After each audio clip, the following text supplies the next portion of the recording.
Hello students, how are you. तो कैसे सब बढ़िया। तो आज का चैप्टर हमारा जो है वही प्रत्यास्था टॉपिक, प्रत्यास्थता, इलास्टिसिटी है ना। इलास्टिसिटी चैप्टर को कंटिन्यू ही करेंगे और देखेंगे कि टाइप्स ऑफ इलास्टिक कांस्टेंट, प्रत्यास्थता गुणांक अपन देखे थे, तो आज उसका हम टाइप देखेंगे।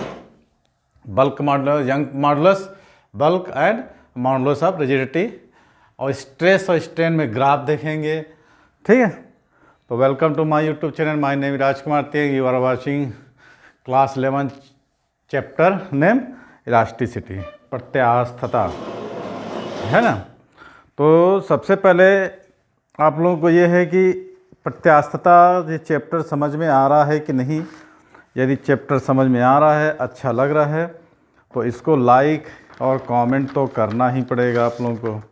ओके, तो प्रत्यास्थता गुणांक जैसे मैंने लिख के रखा है ना, आप लोगों के स्क्रीन पर दिख रहा है ना।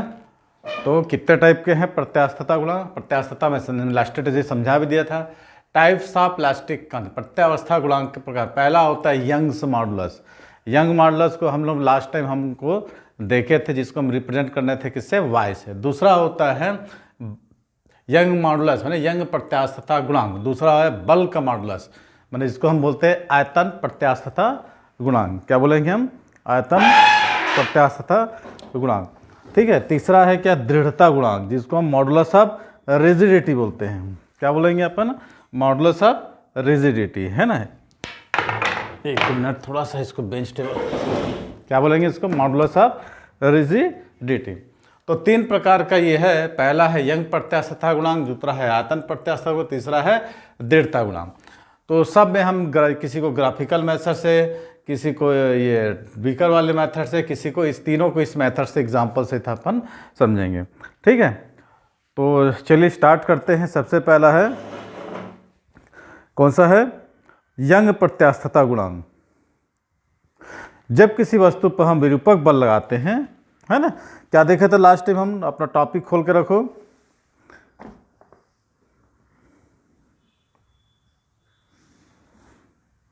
खोले टॉपिक, पिछला लिखवाया था, क्या था देखो, उसको ध्यान से देखो। मिला है ना। पहला है यंग मॉडुलस, माने यंग प्रत्यास्थता। जब किसी वस्तु पर हम क्या लगा रहे थे, जब किसी वस्तु पर हम डिफॉर्मिंग विरूपक बल लगा रहे थे, जब किसी भी वस्तु पर हम क्या लगा रहे थे, विरूपक बल, तब उसमें क्या हो रही थी, अंधेर विकृति उत्पन्न हो रही थी। जब किसी वस्तु पर हम क्या लगा रहे थे, विरूपक बल लगा रहे थे। If a deforming force applied on a body produce longitudinal stress in the body, then the elastic constant is known as Young's modulus. ठीक है, जब किसी वस्तु पर हम क्या करेंगे, विरूपक बल, डिफॉर्मिंग फोर्स लगाते हैं, तब वो बॉडी में विकृत हो जाती है या अंधेर विकृति होती है, तो इसको हम क्या बोले थे, यंग्स मॉडुलस या फिर प्रत्यास्थांक गुणांक।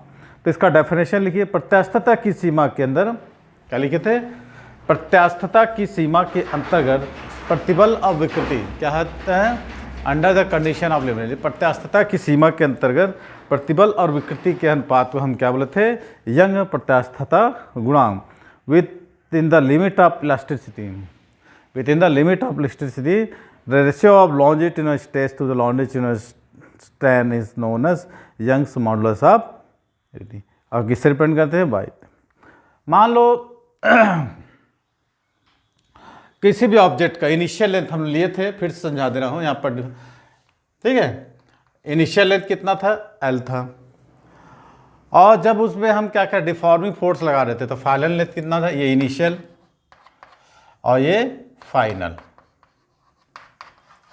ठीक है, तो हम डिफॉर्मिंग फोर्स लगा रहे हैं, तो उसमें अंधेर विकृति होती है। प्रत्यास्थता की सीमा के अंतर्गत प्रतिबल और विकृति के अनुपात को हम, तो स्ट्रेस और स्ट्रेन, यंग मॉडुलस को लिखे थे, प्रतिबल अपॉन L/L, ये देखे थे अपन, याद आ रहा होगा तो पिछला टॉपिक उठा कर देखोगे आप, तो इसको मैंने डिफाइन किया था।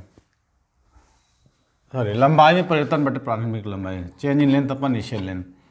तो इसको हम इस टाइप का किए थे, F by A into L by L, तो ये लिखे थे F L upon A L, ठीक है, स्मॉल एल था।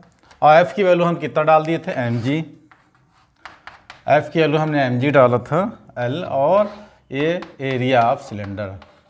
ये हमने यंग प्रत्यास्थता गुणांक को देखा था। तो पहला है हमारा types of elastic constant Young's modulus, यही है इसका कंडीशन, ठीक है। यदि ए इक्वल टू 1 रखेंगे, L equal to A equal to 1 और एल इक्वल टू 1 रखेंगे तो वाई इक्वल टू कितना हो जाता है, एफ। इसको हमने एक्सपेंड किया था। यदि किसी वस्तु की क्या हो गई, प्रारंभिक लंबाई एल है, उसका एरिया कितना 1 है, तो यंग प्रत्यास्थता गुणांक किसके बराबर हो जाता है, तो किसके बराबर हो जाता है, विरूपक बल के, है ना।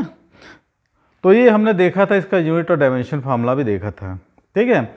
अब देखते हैं हम स्ट्रेस और स्ट्रेन ग्राफ, ठीक है, स्ट्रेस और स्ट्रेन ग्राफ, स्ट्रेस और स्ट्रेन ग्राफ। थोड़ा सा ध्यान देंगे इसी में, स्ट्रेस और स्ट्रेन जब रेशियो यंग प्रत्यास्थता गुणांक, इसको ग्राफ देखेंगे।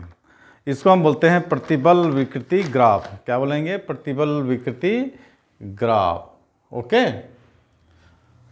आप लोग देख रहे हो ये प्रतिबल को y अक्ष पर और विकृति को x अक्ष पर लेकर हम ग्राफ खींचे हैं। शुरुआती में ये स्ट्रेट लाइन है, फिर ये वस्तु क्या होगी, जितना भार लटकाते आते वस्तु विकृत हो जाती है। एट लास्ट में वस्तु क्या होती है, स्थायी रूप से विकृत हो जाती है, जो प्लास्टिक वस्तु बोलते हैं। अब देखो इसमें पहला जो भाग है, अपने डायग्राम को अच्छे से, इस ग्राफ का जो भाग OA है ना, ये जो ग्राफ है, ये इस ग्राफ का जो OA भाग है, ये क्या है, एक स्ट्रेट लाइन है पासिंग थ्रू ओरिजिन है। हम क्या देख रहे हैं, टॉपिक स्ट्रेस स्ट्रेन ग्राफ।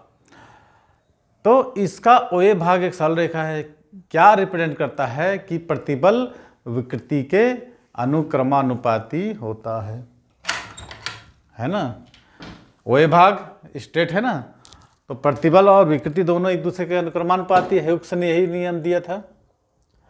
तो OA भाग यही रिप्रेजेंट करता है कि प्रतिबल विकृति के अनुक्रमानुपाती है, जो है ह्यूक लॉ को हम क्या बोलते हैं, फॉलो करता है, ठीक। बिंदु A के संगत प्रतिबल को अनुक्रमानुपाती सीमा कहते हैं, प्रोपोर्शनलिटी लिमिट कहते हैं, ठीक है। Region OA of the region OA of the graph is the, क्या कर है ना, ये जो रीजन देख रहे हो आप लोग, इसका OA पार्ट, एक मिनट थोड़ा सा हिल गया क्या,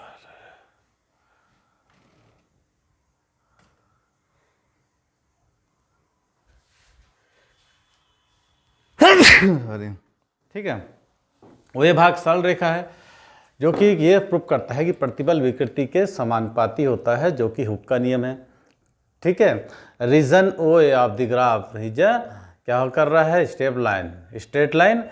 ये क्या कर रहा है, indicating that stress is directly proportion, strain is the directly proportion to strain, प्रतिबल विकृति के समान होता है। Which is Hooke's law, the stress corresponding to point A is known as proportional limit of the material, ठीक है। माने जो भाग A है, सीधी लाइन है, प्रतिबल विकृति के समानुपाती है, तो इसको हम क्या करते हैं, A को A के बिंदु संगत प्रतिबल को अनुक्रमानुपाती सीमा कहा जाता है, ठीक। Proportional limit of material to point A is known as proportional limit of the materials, ठीक है। तो A क्या है, अनुक्रमानुपाती, ठीक है। B क्या है, A अनुक्रमानुपाती है, कैसे कहा, A प्रोपोर्शनल लिमिट हो गया। B क्या है, प्रत्यास्थ सीमा कहलाता है, क्या बोलेंगे इसको, इलास्टिक लिमिट। C जो है क्या है, यील्ड पॉइंट है, C क्या है, यील्ड पॉइंट, जिसको हिंदी में पराभव बिंदु कहते हैं। और D जो है टोटन पॉइंट है, टोटन पॉइंट मीन्स क्या लिखेंगे इसको, D को प्लास्टिक, है ना, टोटन पॉइंट, या D को टोटन बिंदु। तो OB जो होता है प्रत्यास्थ क्षेत्र, इलास्टिक रीजन, ठीक है। O से B जो होता है इलास्टिक रीजन है, इसको O डैश दे देते नाम, ठीक है। क्या बोला मैंने, OB जो है इलास्टिक रीजन हो गया, BD जो है प्लास्टिक रीजन हो गया, ठीक है। और A जो है प्रोपोर्शनल लिमिट हो गया, B इलास्टिक लिमिट हो गया, C यील्ड पॉइंट हो गया और D breaking point. OB is the elastic region and BD is the plastic region, ठीक है। BD is the plastic region. ये तक मैंने आगे बढ़ाया है। अब देखो बियॉन्ड पॉइंट A है ना, बिंदु A के आगे, beyond the point A, OB तो OA तो स्ट्रेट लाइन हो गया, हुक्स ले लिया ना, जिसको ऊपर प्रोपोर्शनली बोलते हैं। अब जैसे ही हम आगे बढ़ते हैं भार को लटकाते हुए, beyond point A the wire retains proportionally up to the point B, ठीक। बिंदु A के आगे बिंदु B तक भार में प्रत्यास्था गुण तो पाया जाता है, किंतु प्रतिबल विकृति के अनुक्रमानुपाती नहीं होगा, क्योंकि स्ट्रेट लाइन नहीं है।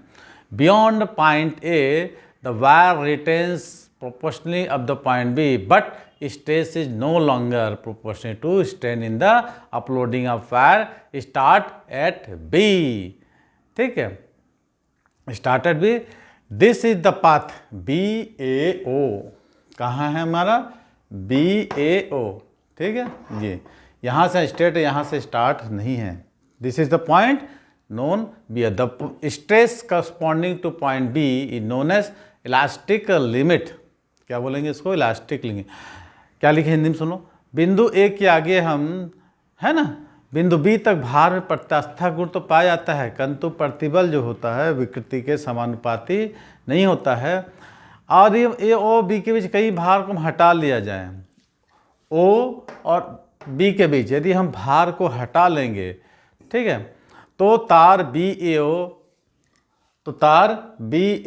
यदि भार हटा लेंगे तो तार BO पथ तार अपनी मूल लंबाई को प्राप्त कर ही लेगा। माने जो प्रत्यास्थता का गुण तो पाया ही जाएगा, माने हम जैसे ही हम भार हटा लेंगे तो जो पॉइंट BAO दे रहा है, ये जो ऑब्जेक्ट है, रस्सी है, तार है, तो जो भी है, आप इनिशियल लेंथ को क्या करेगा, प्राप्त करेगा। तो कहने का मतलब होता है जब कोई चीज़, जब कोई वायर अपनी मूल लंबाई को प्राप्त करता है, इनिशियल पॉइंट को प्राप्त करता है, तो उस तार में इलास्टिक का बिहेव पाया जाता है, गुण पाया जाता है। माने वो पदार्थ जो है O और B के बीच तार का पदार्थ प्रत्यास्थ माने आचरण को बिहेव करता है, ठीक। Electric region, elastic region, clear हुआ। ये हमारा O से O तक, O से B तक देखे AB। अब B से हम आगे बढ़ते हैं, beyond point C, let at point C। यहाँ पर A तक देखे हम, B तक देखे, लेट एट पॉइंट C बने, B के आगे C, let at point C। If the load increase, जैसे ही और भार बढ़ाते हैं, फर्दर आगे क्या होगा, the wire lodges it plastic property. जैसे ही हम भार बढ़ाते आते हैं, तनते जाता है, अपनी इलास्टिक की प्रॉपर्टी को क्या करेगी, खो देगी, ठीक। Loss of elastic property. बिंदु B के आगे B और D के बीच, B और D के बीच, माना कि एट पॉइंट C पर, बिंदु C पर जो तार पर लटकाया गया भार और बढ़ाएंगे तो तार में क्या होगा, ये इलास्टिक की प्रॉपर्टी थी जो वो होगी फिनिश। क्या हो जाएगी, इलास्टिक की प्रॉपर्टी को फिनिश हो जाएगी।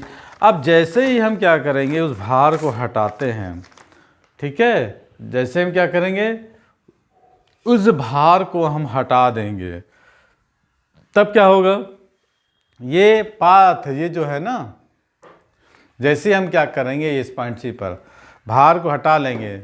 हम यहाँ पर भार को हटाए थे तो अपना ओरिजिनल लेंथ मैंने इनिशियल पॉइंट पर आ गई थी, प्लास्टिक इलास्टिक भी है वो कर रहा था।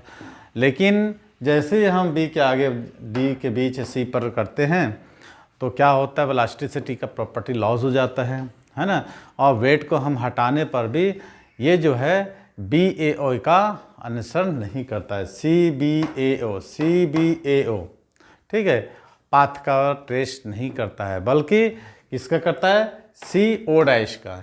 इससे जा नहीं जाएगा, ये सीधा लाइन जाता है, CAO मीन्स CABO का नहीं, CO डैश का क्या करता है, then the curve does not retain the path CBAO but follow the path CO dash, path CO dash. It means that when stress become to strain is not zero but O dash, ठीक है, क्या होगा O dash, ठीक है। क्या बोला मैं, फिर से सुन लो, it means that when stress becomes zero, ठीक है, स्ट्रेस माने becomes zero, the it means that strain is not zero but O dash. This is known as permanent set या स्थायी विरूपण। कोई डाउट यहाँ तक? अच्छे से बना लो।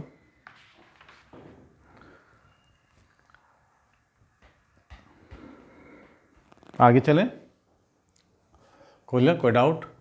इफ द लोड, अब आप ये क्या करेंगे, और लोड बढ़ाते हैं हम, क्या करेंगे, हम लोड को और थोड़ा आगे बढ़ाते हैं number. If the load increase beyond C, अब जैसे ही और बढ़ाते हैं load, if the load decrease, है ना, बढ़ाते ही घटाएंगे, चलो घटा लेते हैं, है ना। If the load increase beyond C, if the load increase beyond C, तो क्या होगा बताइए। If the load increase beyond C the strain increase rapidly, है, जैसे सी के आगे हम भार को और बढ़ाते हैं तो क्या बढ़ेगा, द स्ट्रेन इंक्रीज रैपिडली, बहुत तेजी से बढ़ेगा। This increase continuous up two point D, जैसे सी के आगे हम क्या करते हैं, चलते हैं, लोड को और बढ़ाते हैं तो हमारा क्या बढ़ेगा, है ना, क्या बढ़ेगा, strain increase rapidly, this increase continue at point D, ठीक है, and stage will reach when the wire break, wire क्या होगा, टूट जाएगा। Point D is known as stress corresponding up to this point is known as breaking stress and this is also known as tensile stress. The region between point B and D, the region between point B and D known as plastic region, ठीक है, clear हुआ। अब clear हुआ। बिंदु B के आगे तार में क्या होगा, स्थायी विरूपण हो जाता है, बी को हम पराभव बिंदु यील्ड पॉइंट बोलते हैं, है ना। अब बिंदु बी के संगत प्रतिबल को हम बोलते हैं यील्ड स्ट्रेंथ या पराभव बिंदु, और बी और डी के बीच को जो विरूपण होता है इसको प्लास्टिक विरूपण कहते हैं। अब बिंदु डी के संगत करस्पॉन्डिंग स्ट्रेस होगा, उसको हम चरम तनन सामर्थ्य, और बिंदु डी को चरम सामर्थ्य बिंदु कहते हैं। अब इस बिंदु के आगे भार को कम करने पर अतिरिक्त विकृति उत्पन्न हो जाती है, और ई जब हो जाएगा वहाँ पर तार टूट जाएगा, या इसी को हम ब्रेकिंग पॉइंट या फिर फ्रैक्चर पॉइंट करते हैं, और इसके संगत प्रतिबल को भंजन प्रतिबल या टोटन प्रतिबल कहते हैं। क्लियर हुआ, कोई डाउट? तो ये था हमारा स्ट्रेस और स्ट्रेन ग्राफ। तो पहले हमने देखा था यंग मॉडुलस, यंग प्रत्यास्थता गुणांक, इसको हम देखे थे। उसके बाद स्ट्रेस और स्ट्रेन ग्राफ देखे थे। शुरू में हमको क्या होगा, एक सरल रेखा मिल रहा था, प्रतिबल विकृति के समानुपाती था, और फिर हम आगे जा रहे थे तो इसे प्रत्यास्थता का गुण पाया जाता है, लेकिन क्योंकि वस्तु अपनी प्रारंभिक अवस्था में आ जाती है, और आगे आगे बढ़ाने पर क्या होता है, यहाँ पर हमको एक टोटन पॉइंट मिल जाता है और वस्तु स्थायी रूप से विकृत हो जाती है, जिसको प्लास्टिक रीजन हम कहते थे। ठीक है, अब अगला टॉपिक हमारा कौन सा है, आयतन प्रत्यास्थता गुणांक। क्या है हमारा, आयतन प्रत्यास्थता गुणांक। लिख लीजिए, हेडिंग डालिए अच्छे से, सबका एक एक डायग्राम बना के रखे हैं, आप लोगों को ध्यान से देखना चाहिए। दूसरा क्या है, आयतन प्रत्यास्थता गुणांक, ये हम बना के रखे हैं डायग्राम। डायग्राम इसलिए बना देते हैं ताकि आप लोगों के टाइम जो है थोड़ी सी बच जाए। ओके, तो इसमें हम क्या देखेंगे, प्रेशर बढ़ाने पर वॉल्यूम कम हो रहा है, प्रेशर जब प्रेशर बढ़ा दिए P प्लस P तो वॉल्यूम हमारा कम हो गया। तो आप देखते हैं आयतन प्रत्यास्थता गुणांक बल्क मॉडुलस। तो हमने क्या दिखा था, लिमिट ऑफ इलास्टिसिटी, प्रत्यास्थता की सीमा में अभिलंब प्रतिबल, प्रत्यास्थता की सीमा में अभिलंब प्रतिबल और आयतन विकृति। क्या लिखोगे, प्रत्यास्थता की सीमा में अभिलंब प्रतिबल और आयतन विकृति। इसको मिटा देते हैं, एक्सप्रेस कर देंगे। प्रत्यास्थता की सीमा में अभिलंब प्रतिबल और आयतन विकृति के अनुपात को हम क्या बोलते हैं, उस पदार्थ का आयतन प्रत्यास्थता गुणांक कहते हैं। इसको हम रीजन करते थे ए से। ठीक है, तो आयतन प्रत्यास्थता गुणांक बराबर अभिलंब प्रतिबल बटे आयतन विकृति। within the limit of elasticity, the ratio of normal stress and the volume strain, the ratio of normal stress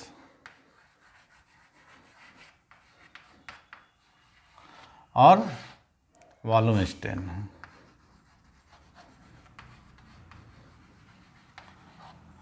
इनोनेस है ना, इनोनेस बल्क मॉडुलस।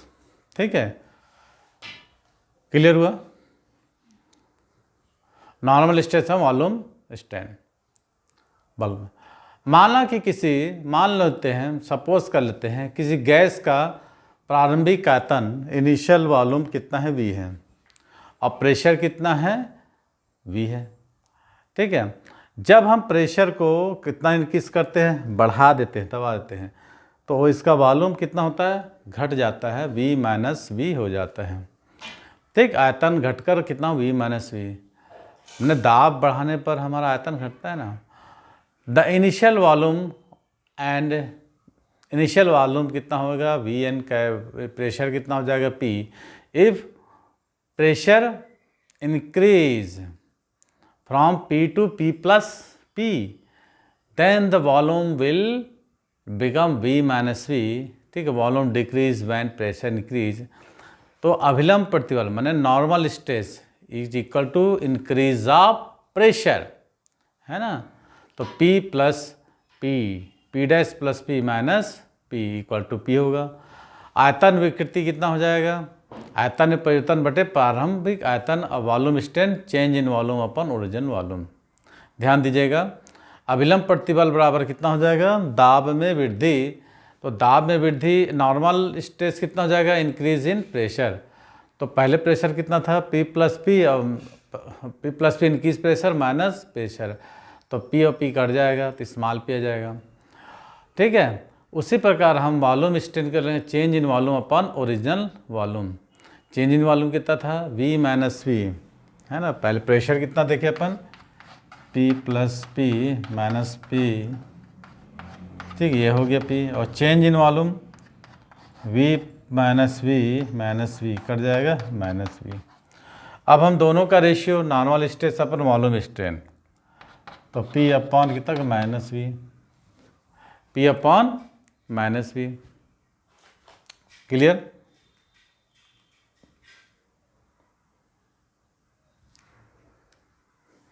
अच्छा, एक मिनट से फार्मूला लिख देते पहले।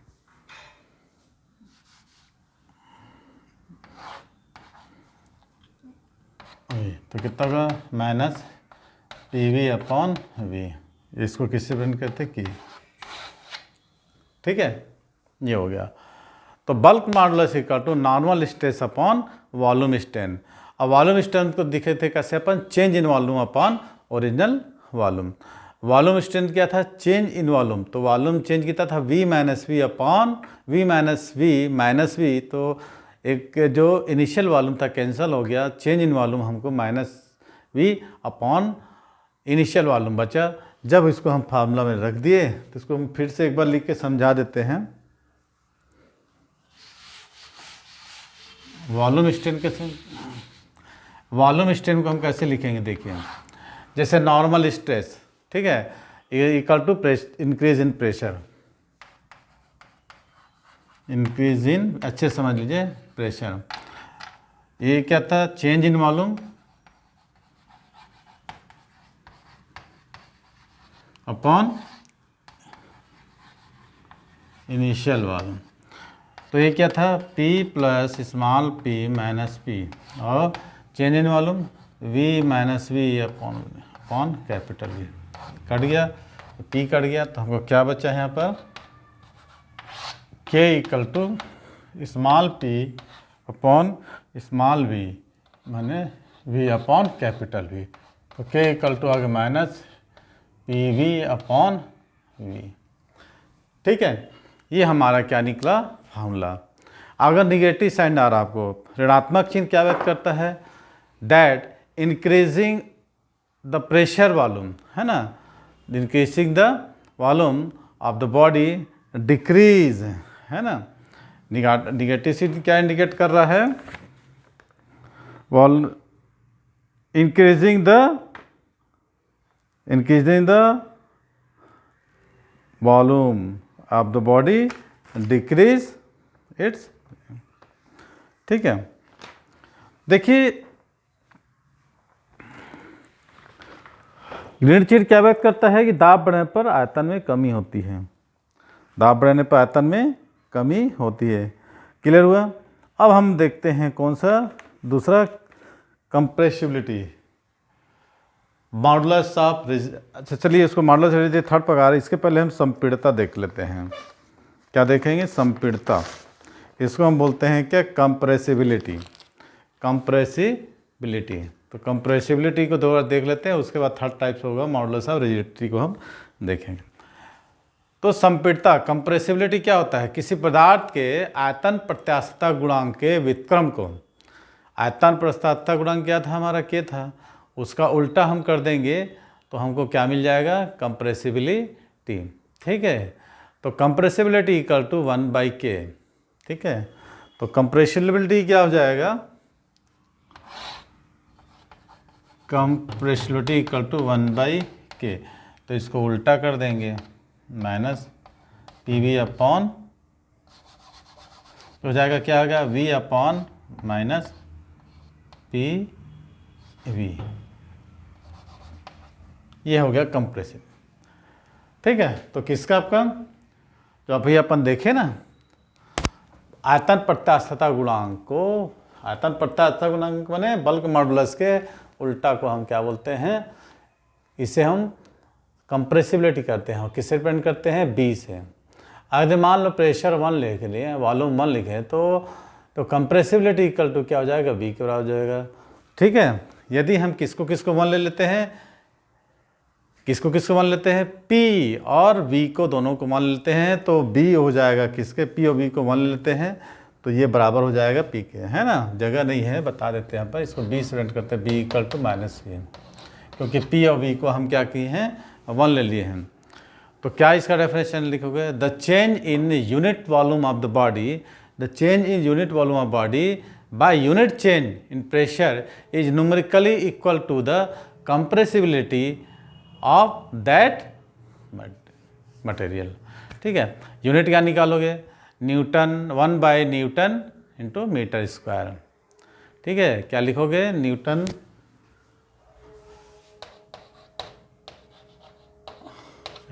या कंप्रेसिबिलिटी 10⁻⁻1 सेंटीमीटर स्क्वायर।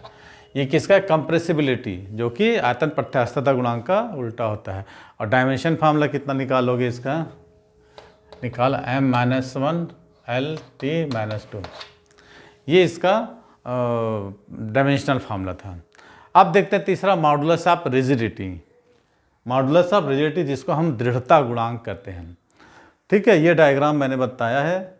ठीक है, इसको हम पिछले बार हम स्ट्रेस स्ट्रेन में शायद देखे थे, अब पिछला टॉपिक उठा के देखेंगे तो उसमें आपको अच्छे तरीके से शेयरिंग स्ट्रेन जो पढ़ाए थे अपन ना, शेयरिंग स्ट्रेन अपना टॉपिक खोल लीजिए, जो मैं लिखाया था उस टॉपिक में हम लोग इसको देखे थे। ठीक है, अपरूपण विकृति में जब किसी वस्तु पर उसकी सतह के समांतर विरूपक बल इस प्रकार ले जाए जाते हैं कि उसका आयतन स्थिर रहे, है ना, किंतु आकृति में परिवर्तन हो जाए।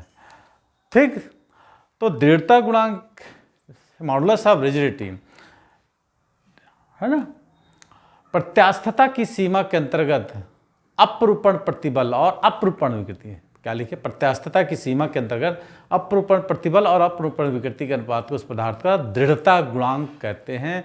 और इसको हम किससे रिप्रेजेंट करते हैं, ईटा से। किससे रिप्रेजेंट करेंगे, ईटा। इसको रिप्रेजेंट करेंगे हम ईटा से, ठीक है, मॉडुलस ऑफ रिजिडिटी।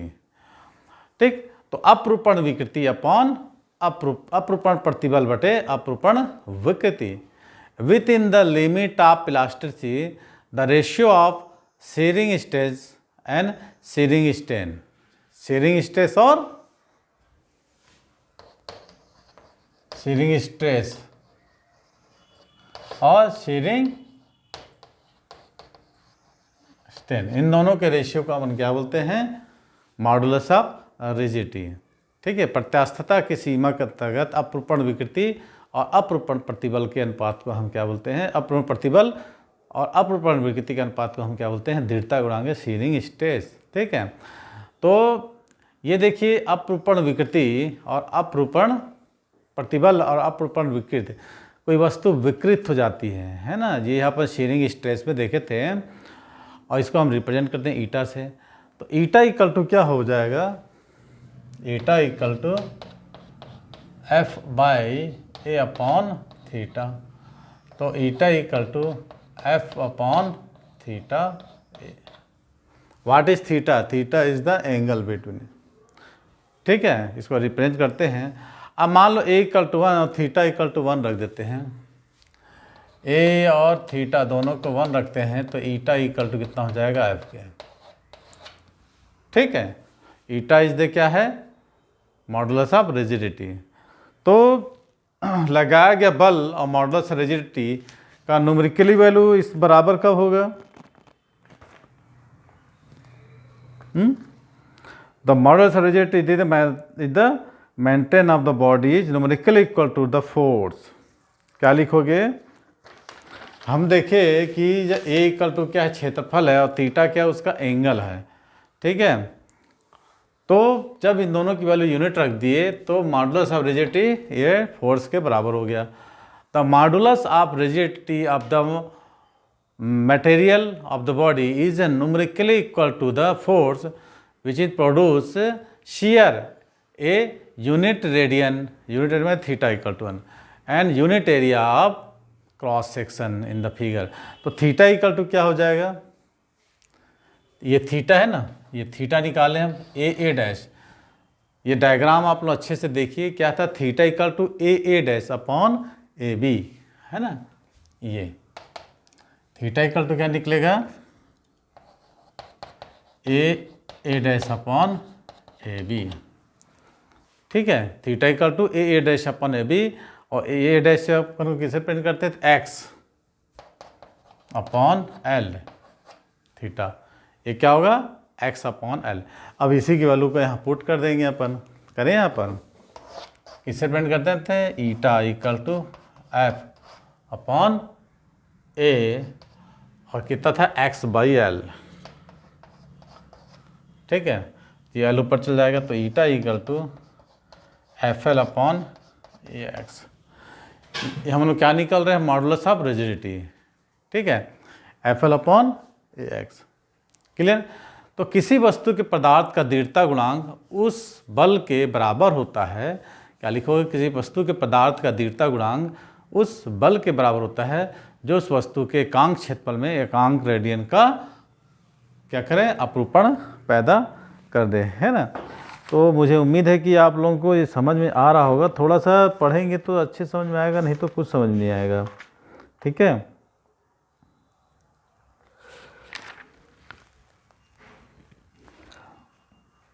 क्लियर। और यूनिट डायमेंशन फॉर्मूला निकाल के दिखाइए। Unit and dimension formula, the unit of modulus of rigidity dyne by centimetre square and newton by metre square. Formula कितना होगा, ml-1 T1। एफ क्या है, न्यूटन, ये देखो, ये newton into metre upon metre cube, तो कट जाएगा newton into metre square, या dyne upon centi square, mlt-2 upon L square, एक एल कट जाएगा, ml-1 T-2। सिंपल सा है, छोटे क्लास से अपन पढ़ चुके थे, वही चीज़ है। तो आज हम क्या क्या देखे अपन, हमारी वीडियो कम से 35 मिनट की हो चुकी है। तो क्या क्या देखा हम एक बार गौर जाते हैं। टाइप्स ऑफ इलास्टिक है ना, कांस्टेंट। पहला है यंग मॉडुलस। यंग मॉडुलस में देखा था प्रत्यास्थ प्रतिबल विकृति के अनुक्रमानुपाती उसका फार्मूला निकाला, ठीक है। उसी के बाद हमने स्ट्रेस और स्ट्रेन ग्राफ देखा। दूसरा हम देखा बल्क मॉडुलस, है ना, माने आयतन प्रत्यास्थता गुणांक। तो बल्क मॉडुलस में हमने देखा कि जब प्रेशर P, इनिशियल वॉल्यूम कितना था, V था, जब प्रेशर हम बढ़ाते हैं तो वॉल्यूम हमको क्या होता है, डिक्रीज होता है। तो हमने देखा क्या, बल्क मॉडुलस माने normal stress upon volume strain. तो नॉर्मल स्ट्रेस जो था किसके बराबर था, इंक्रीज इन प्रेशर के बराबर था। और वॉल्यूम स्ट्रेन क्या था, change in volume upon initial volume. तो normal strain increase in pressure के बराबर था ना, है ना। तो प्रेशर में कैसे चेंज हुआ है, increase pressure minus initial pressure, subtract कर दिए।